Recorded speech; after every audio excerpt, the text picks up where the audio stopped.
Nazongana expliquer yo na mwa mukuse makambo oyo elekaki sur le terrain. Oyebi ndenge baaffectaki nga wana nakomi na terrain biso mbale na Colonel Lobo mpe baaffecté comme commandant 3307 régiment, ngai commandant 3412 régiment. Ngai nde nazalaki wana na kati ya Bunagana. Pendant un mois, tobundi na ennemi aux alentours ya Bunagana, zo lukaka moyen à avancer à Zwa Bunagana. To s'opposer na moyen muke. Ba moyen ba pesa biso eza lokwa ba régiment te. Surtout ngai j'avais 235 militaires. Oh nazaki obundana bango wana. C'est inconcevable bazobenga régiment. Na kosenga mingi ko discuter mingi ke effectif eza muke.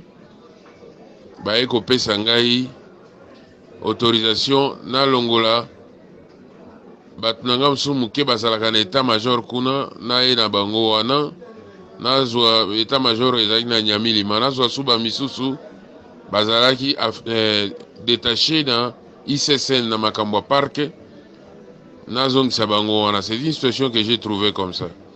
Je me suis battu ti effectif est comme il y a 291 nde nazalaki obunda nango wana.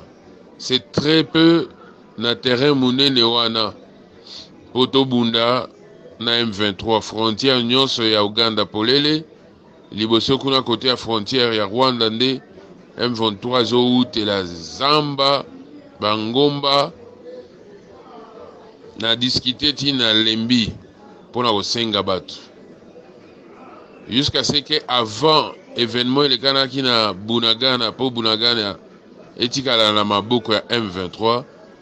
On a une discussion na réunion, voire même général Chiko Azala Kiwana, il a suivi cette discussion entre Ngai, na commandant secteur en second chargé des opérations et des renseignements. Son problème, Aolinga Tengana Lobakenazana Batumuke, Kenazana moyen Muke, Kenazana munition T. Le général Chiko a suivi ça. Avec Sibisoku, tout pour et comment il a Koswana, puisque moi j'ai insisté qu'il y a un moyen. Et puis je disais que les Ougandais, ils ont la tendance à au côté là, M23. J'aurais affaire aux Rwandais et aux Ougandais. En fin de compte, après un mois de combat, les Rwandais là et leurs alliés de M23 ont compris notre façon de faire. Commandant secteur a gardé munitions. Sobo Sengi a pesé binoka muke. Azo gardé en haut à quelques 30 km, c'est pas moi. Il y a ici qu'à Tozalaki, ici qu'état major na ezali na Ruchuru. Ceux qui t'ont belé qui a attaqué munitions ndé aïe. Avec ses gardes du corps, à Tindilem Souba garde du corps ou bien à Yepeye Moko, pour nous ravitailler, moi, Mouké Kaka. Même carburant a un problème. Une mauvaise stratégie quant à ce qui concerne d'abord la logistique. L'ennemi a compris cela. Aeko sa nini mukolo yo, tozalaki na bitumba wana ya suka, aeko katanzela. Il nous a coupé la communication avec le commandant secteur qui était à Ruchuru. Il est venu jusqu'à Tchengerero, un peu plus proche, mais l'ennemi a Katibiso entre Bunagana et Tchengerero, le commandant secteur Azalaki. Et il commençait à encercler Bunagana. Il nous a malmenés. Avec une force et à Sika, unité spéciale. Tandis que nous, on n'avait pas assez de force. Attaquer côté unité, il y a Colonel Lobo et Zali. Est-ce qu'on va faire après-midi? Alors nous étions isolés. Derrière nous, la frontière avec l'Ouganda. L'ennemi avance de partout de devant et à Kanginzela. Vers le soir, on a commencé à réclamer les munitions. Les commandants ne pouvaient plus nous ravitailler. Et comme il y a ma casse, il y a tout nabiso bon, attention, il y a une munition. Non, c'est la munition lanzelani. En fait de compte, il nous a donné l'ordre de quitter Bunagana, puisqu'on n'avait pas de munitions, et il a dit il ne voudrait pas que l'unité ait retrouvé na Uganda. To longwa esika wana, mais to lekela zamba to lukanzela kodusola, to bima na Tchengerero. Voilà ce que nous avons fait. Artillerie, oizakana bilo moko un peu lourd et yangonde kotaki na Uganda, na mituka. Biso, on a débordé, on n'a rien laissé à Bunagana, sauf les corps de nos hommes qui sont morts la nuit là et les blessés qui devaient aller aussi en Ouganda. Comme il a Tchengerero, là-bas 11h le lendemain, le commandant secteur nous a reçus, nous a donné des munitions, tozago sengaina ba bombe ya balance roquette et c'est là qui complètement a essayé soto mi organisé wana na colonel Luamba qui était commandant sur place là à Tchengerero. Abi non bisoto collaborer na colonel Luamba wana. To sengi to solo la na ya boya lobi bisoto solo kaka na colonel Luamba qui était commandant axe wana. Et puis ainsi nous sommes restés là. Donc nous avons quitté Bunagana sur ordre et tout était bien sans laisser quoi que ce soit. Alors, le même jour, après avoir déployé les hommes pour défendre Bunagana, et pour défendre plutôt Tchengerero, le colonel Luamba va nous piéger. Il va nous appeler pour nous dire que l'ennemi est en train de déborder pour sortir derrière nous vers le pont Rwanguba. Nous devons y aller pour voir, comme nous avons déjà placé les hommes. Partons seulement avec nos gardes-corps pour voir par où l'ennemi va sortir.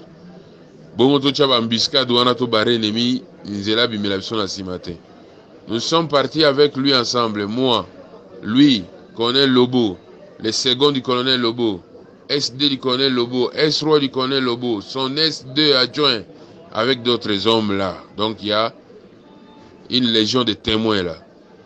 En cours de route, il va se dire que non, il doit rentrer derrière nous là, puisque la MONUSCO est là-bas. La MONUSCO l'a appelé pour qu'il rencontre un responsable de la MONUSCO. Alors il va nous suivre. Bisoto continue de là vers le pont Rwanguba. Lui va nous rejoindre. Nous sommes allés, moi je suis allé à Contre-Cœur, je dirais aux autres, mais comment lui peut nous appeler Mokwazon Rassim. Nous sommes arrivés à quelques mètres, à une centaine de mètres du pont Rwanguba. Moi j'ai dit aux autres, on l'attend ici. C'est lui qui va nous indiquer, il va nous montrer le terrain. Pendant qu'on l'attendait, on appelle, oh non, je suis empêché, je suis en train de causer avec ces gens. Directement, on va nous appeler par les chefs pour nous dire, mais comment la MONUSCO dit que vous avez fui? Nous avons dit, fuir pour aller où?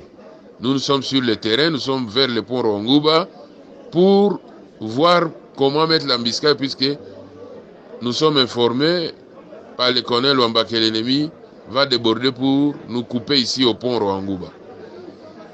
Le chef dit non, il n'est pas content de ces rapports-là, il faut qu'on rentre là où sont nos hommes. Et puis on était déjà en train de rentrer on avait traîné là sans que lui n'arrive. Nous sommes rentrés. Entre-temps, les autorités commençaient à nous appeler, on nous dit, tout cela, MONUSCO dit que vous fuyez sur le terrain. On dit non, nous on est sur le terrain. Et d'ailleurs, nous sommes en train de rentrer auprès de nos hommes. C'est le colonel Luamba, commandant 34-10, qui nous a demandé de venir avec lui, mais il s'est dérobé. Il nous a laissés sur le terrain. Il a dit qu'il est allé parler avec la MONUSCO qu'il a appelé. Nous sommes rentrés. Le lendemain, nous avons passé la nuit avec les hommes. Le matin, nous verrons les seconds du secteur venir nous dire que nous sommes appelés en consultation à Goma. Mais pourquoi? Oh non, allez-y, c'est l'autorité qui vous appelle, allez, vous allez voir même les gouverneurs. En rentrant avec des gardes-corps chacun, moi et Lobo, on va arriver à Rutshuru, là où il y avait le commandant sectaire lui-même. Moi, je vais lui poser la question, mon général, pourquoi nous, on nous appelle en consultation? Qu'est-ce qu'on a fait? Il dit, oh non, moi, je n'ai rien à vous reprocher, mais on vous appelle là-bas, allez-y, vous voyez, même il y a eu un petit problème là, comme il y a eu un petit problème de retrait de nos troupes à Bunagana, on va seulement nous poser des questions, vous allez d'abord là-bas, mais je n'ai pas vraiment à vous reprocher. C'est comme ça que nous sommes partis jusqu'à Goma. À Goma, on commence à nous poser des questions. Non, et on nous dit que vous avez fui, tout ça. Le commandant région même nous dit que non, moi j'ai suivi ce qui s'est passé sur le terrain, je n'ai rien à vous reprocher. Mais voilà, on commence à me faire la pression, disant que moi je suis votre complice, on doit vous attendre sur PV pour que moi je montre ce PV-là aux autorités. Quand on nous attend sur PV, on nous informe que vous êtes en état d'arrestation. De là, à l'auditorat, aller à l'auditorat, on amène un véhicule pour nous amener à l'auditorat. De l'auditorat, directement aller en prison. L'auditorat nous fait, nous mappe pour la prison. Et puis, après quelques jours, et aussi de l'auditorat, un magistrat va venir nous écouter. Quand on nous a écoutés au niveau de la région militaire, on a commencé à fabriquer des choses. On nous raconte que Lobo a même détourné l'argent là-bas qu'on lui avait donné et tout ça. C'est une histoire fausse. Et on nous dit que vous avez abandonné des troupes. Où? Oh non, à Bunagana. Comment ça? Nous avons toujours été avec les troupes. Nous avons risqué la mort chaque jour ici. Moi, je suis entré des fois dans des embuscades. Mes gardes-corps sont morts. Même avec Lobo. On a abandonné les troupes. Quel jour? Les troupes que j'ai ramenées à Tchengueror quand j'ai reçu l'ordre. Et je l'ai fait tactiquement, de façon militaire. Qu'est-ce qu'on me reproche? À quel jour moi j'ai abandonné les troupes? Voilà.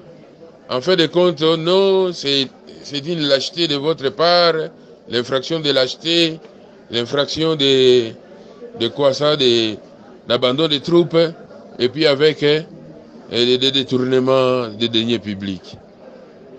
Mais quand le magistrat nous a écoutés, lui aussi était franchement étonné. Son problème, il doit vérifier. Vérifier puisqu'on leur a dit que nous avons cédé les matériels à l'ennemi M23. Effectivement, l'ennemi M23 se retrouve avec les matériels de FARDC, véhicules, armements, tout ça. Mais il a pris ça à Tchenguerero quand nous n'étions pas là. Puisque Mukolo va ici, na consultation, Lobi Nango, l'ennemi a attaqué. Il y a eu beaucoup de morts à notre absence. Il y a eu beaucoup de morts. Un commandant régiment même est blessé au ventre. Ils ont abandonné des véhicules là. Pas de véhicules de mon unité, véhicules des autres unités qui étaient là, unité des commandos. Le colonel Luamba a abandonné son véhicule, on a brûlé ça aussi sur place là. Des choses comme ça. Et le matériel est parti entre les mains, c'est réparti entre les mains de quoi? Des M23 et leurs alliés rwandais consorts. Voilà, on nous pose aussi des questions sur ça. On dit non, mais nous on n'était pas là. On nous a pris, nous avons laissé nos troupes déployer en entendant l'ennemi. On nous a enlevés de là pour nous renvoyer derrière où on nous a directement arrêtés. Nous ne pouvons pas répondre de ce qui s'est passé derrière nous. Qu'on pose la question par exemple à Luamba qui est commandant axe là où nous sommes arrivés. C'est à lui. D'ailleurs c'est son véhicule qu'on a brûlé. C'est le véhicule des commandos ou des Kila qu'on a pris là-bas. Voilà, c'était comme ça. Et à ce moment, nous sommes à à la prison à Goma. On convoque Luamba pour qu'il vienne. Luamba est parti de là. Il est maintenant à Salamabila. Il avait déjà dit aux gens que lui, si on l'appelle, il ne viendra pas. Il a réussi sa mission de nous piéger déjà là-bas. Qu'il a envoyé, qu'il lui a dit de nous piéger. C'est à lui de répondre. Il ne va pas venir. On le convoque, il ne vient pas. Mais entre-temps, nous sommes en prison. On a convoqué aussi d'autres officiers qui étaient des témoins là. Mais il paraît qu'à la région, on a refusé de rappeler ces officiers pour les envoyer à l'auditorat. Donc l'injustice est là. Nous, on est en prison, injustement, accusés injustement. Les autres ne vont pas venir. Même ici à l'auditorat, on commence à envisager déjà de nous donner une liberté provisoire. Nous devons payer tout ça. Vous savez comment on n'a même pas l'argent. Mais ils se disent il faut qu'ils écoutent Luambala, puisque c'est lui le metteur en scène dans cette histoire où on nous accuse. Et puis c'est à lui de leur expliquer, puisqu'on croyait que le véhicule que le M23 a récupéré, c'est mon véhicule à moi. Non, moi mon véhicule est là. Les M23 n'ont pas pris mon véhicule. Ils n'ont pas pris le matériel chez moi. Voilà comment les problèmes se présentent. Ils cherchent à cacher la vérité. Ils voulaient même nous tuer sur le terrain. Si nous étions arrivés au pont où Luamba nous avait envoyé, on allait tirer sur nous, ça allait créer un problème. Des gens allaient mourir et c'est nous qui étions vraiment visés pour que nous disparaissions et que les Kambongo, et si la bombe le bakeno, commandant nande batie mobulu, et kima na bunagana, et yako kima susu na Chengerero, yangana basoda msu abeti bango masasi et tout ça. Voilà là où nous en sommes. Nous qui travaillons toujours au Yebingaï avec toute la volonté du monde. Chez les ADF, là, j'ai bien travaillé. Quand on nous a envoyé au Kasaï, nous avons très bien travaillé. J'arrive ici, bateau Bazoluka, va détruire Ngaï. Ce qu'ils ont mis là comme infraction, ils vont détruire Mout, va condamner à mort, va condamner à perpétuité. Pendant qu'il n'a rien fait de mal. Je n'ai fait que servir mon pays avec tout patriotisme. Et même, ils ont commis des bêtises et ils m'ont demandé de quitter Bunagana. Je ne devais pas refuser un ordre qui était donné comme cela, avec une justification. Nous n'avons plus de munitions, nous ne pouvons pas nous battre dans Mabanga, tout ça. Voilà ce qui s'est passé. Nous vivons cette injustice-là, tout le monde s'étonne, tout le monde regrette sur notre compte, moi et le colonel Lobo. C'est ce que je voulais t'expliquer. Merci.